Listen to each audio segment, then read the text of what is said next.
Lou Carta of the Middletown Health Department, and this is Healthline. The popularity of e-cigarettes in the United States has grown dramatically over the past several years, but a recent outbreak in the number of severe lung illnesses and deaths across the country has raised alarms about the health and safety of vaping.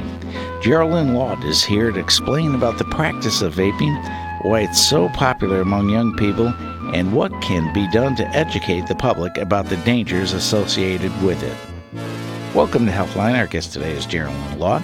Ms. Laut is a certified prevention professional and a tobacco treatment specialist. Geralyn, thank you for being here. Well, I'm happy that our paths crossed recently, Lou.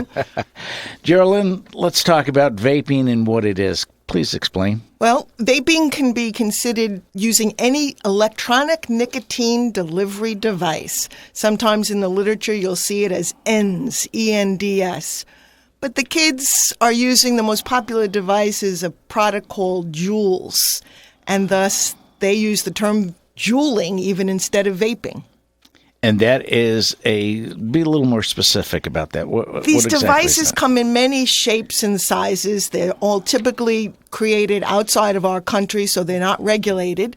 But it's usually a small handheld battery-operated device. It can be recharged. The JUUL is actually charged on a computer. It could be looking like a USB drive, and thus so unfamiliar to many parents, they wouldn't know enough to know what their child was using.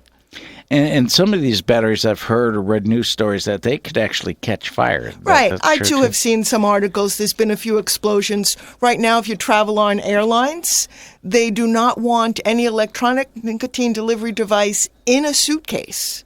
For some reason, you can bring it in your carry-on, but they don't want it in the cargo area.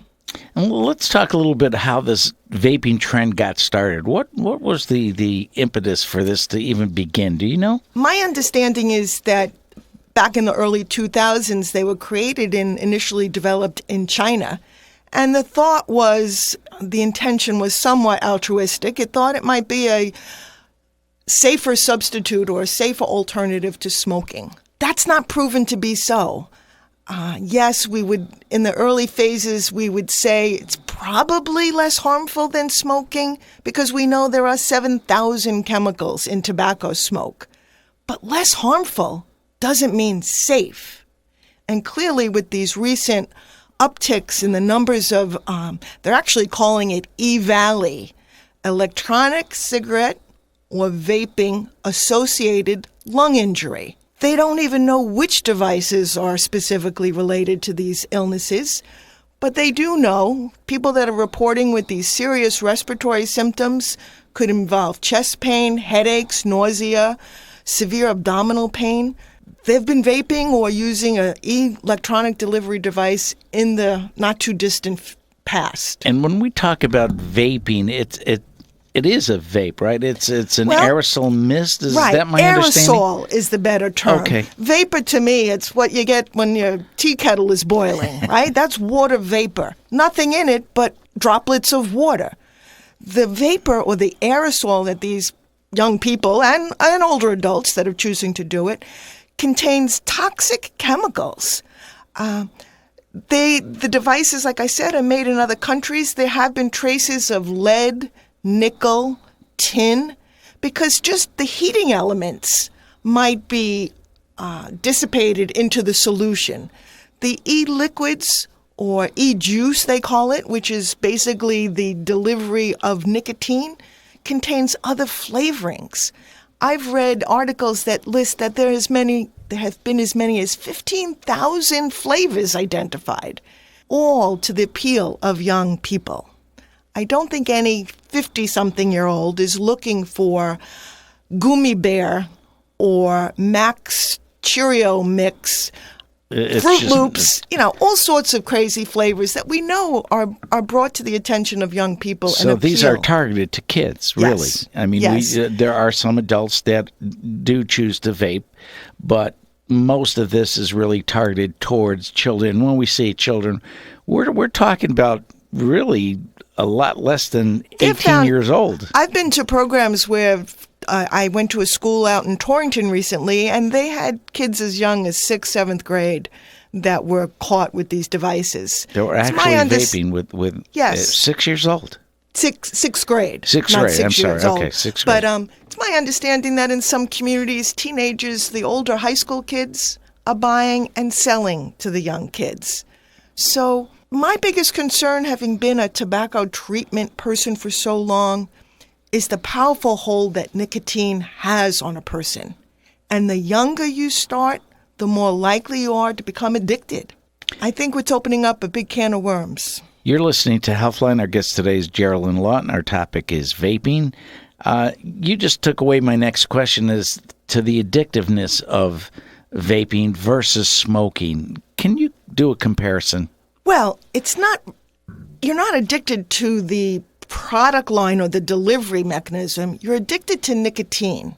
Nicotine is probably the most addictive drug there is. My understanding is that 32% of people that use nicotine or try tobacco will become dependent on that product versus 23% of people that use heroin or 9% of people that have tried cannabis or marijuana product. And with that, in my experience, I've also come to realize that it is the gateway drug. As a health educator, Lou, you remember that term, opening up the door. Typically, we would label marijuana as the gateway drug. Well, I've never met someone in recovery from alcohol or other substances that wasn't a cigarette smoker first. Dopamine is the key element when we talk about addiction. Nicotine causes a stimulation of the nicotine receptors in the brain, which releases dopamine. And dopamine feels good. I know. When I eat a piece of chocolate, I feel good. Exactly. And again, you stole my next question. I'm sorry. That's okay, how addictive it really is. And you just explained it. You hit it on the head. Very, very addictive. Do you find that or are there any studies that show that kids that are using the vaping products do transition to smoking or other drugs? Clearly, in the surveys that they've been doing in the schools in these recent years, they do feel that kids that are trying vaping may very likely go on to smoking cigarettes because they realize I hate to use the term beneficial, but there is some beneficial effects of nicotine in its early phase of use. A young person with ADHD, attention deficit syndrome or disorder yeah, would feel a little bit more calm, might feel a little more alert, might be able to concentrate more. Because as I said, nicotine has some beneficial effects, but it creates a terrible cycle because when that effect of nicotine wears off, they experience all of the symptoms they were attempting to mask in the first place. Young people don't realize that the symptoms of withdrawal from nicotine are irritability, frustration, anger, lack of concentration, all the things that they think they are getting when they smoke a cigarette, right? Or that they are relieving when they smoke a cigarette. But it's a terrible cycle. And that's why it's so difficult for an adult that has been smoking for a number of years to quit. And although we're new into this cycle of vaping, I believe young people are going to have a very difficult time quitting if and when they wake up to the fact that they don't want to do it anymore, that maybe it's not cool anymore. And besides that, you alluded to this earlier about the physical health issues such as lung disease. Now, we're seeing a different type of lung disease. Maybe you could explain that a little bit. Well, again, even the medical and health authorities are a little bit puzzled by what's happening. They do believe that most of the cases, certainly most of the deaths and the serious illnesses, have been related to products where kids are using or young people are using a marijuana derivative, either the THC. But you have to know these products come in oil forms. So regardless of what the chemical aspect of is, or the chemical component, you're putting oil into your lungs. If you've ever seen someone vaping, there's what appears to be a big cloud of smoke. They actually put vegetable glycerin in these solutions. Now, we know glycerin is what's in your hand lotion and your soaps. It's a creamy, oily substance that's soothing or comforting to skin, but it's not intended to be inhaled into your lungs. So it's a combination of all these. I actually read one article that talked about a chemical cocktail that people are inhaling into their lungs. I don't think it's any one element that's causing the illnesses, but certainly the combination. And it's not a way to quit smoking. And I think some of the recent research has shown that vitamin E plays some type of role in this. Vitamin E acetate. Again, why or what that's doing, I really couldn't answer that question. But I do know there's nothing beneficial about it. And getting back to your question about young people and them being the target, they know that if a young person starts using a nicotine product, they're a consumer for life, or likely to be a consumer for life. People like me that are doing prevention work, we're trying to discourage people and letting them know there's alternate ways to feel relaxed, and that it took 50 years to figure out. The Surgeon General, I think 2 years ago, published a book, 50 years worth of the health consequences of smoking. I'm pretty certain that in another 10, 15 years, we're going to have a book that tells us the consequences of vaping.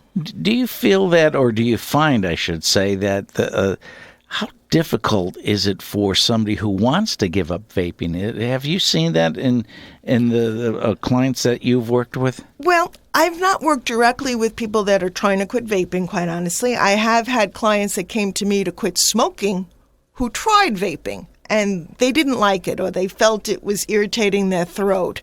And with the recent news, they realized this might not be a safe alternative.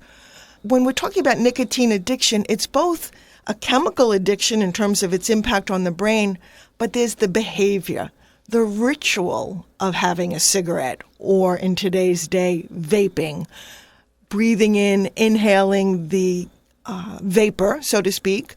There's a relaxing sensation that comes with it.